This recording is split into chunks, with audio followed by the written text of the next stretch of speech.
తండ్రివైన అబ్రహామా, అలాగూ అనవద్దు.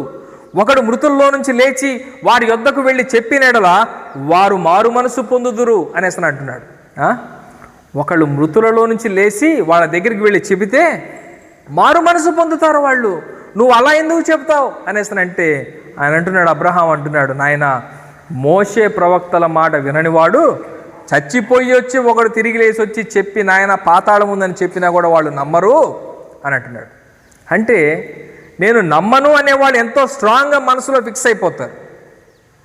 నమ్మేవాడు ఒక మాట పడంగానే నమ్మేస్తాడు. నేను కూడా బైబిల్ గ్రంథం దగ్గరికి వచ్చినప్పుడు ఎన్నో సాక్ష్యాలు, ఆధారాలు, రుజువులు, పురావస్తు ఆధారాలు, రాజుల చరిత్ర ఇవన్నీ చూసి క్రోడీకరించుకొని అమ్మ బాబోయ్ ఇదే సత్యం అని చెప్పేసి నేను దీంట్లోకి వచ్చాను.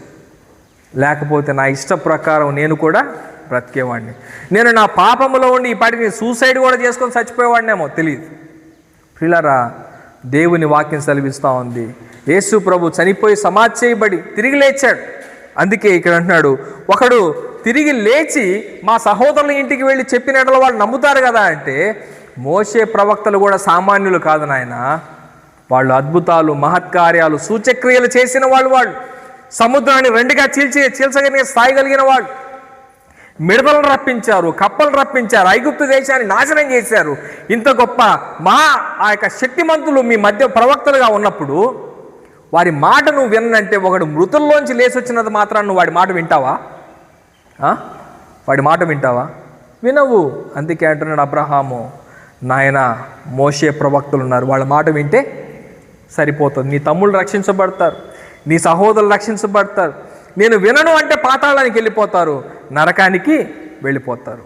కాబట్టి ఇది చెప్పింది ప్రభువైన అయిన యేసుక్రీస్తు. ఆయన చనిపోయాడు, సమాధి చేయబడ్డాడు, తిరిగి లేచాడు.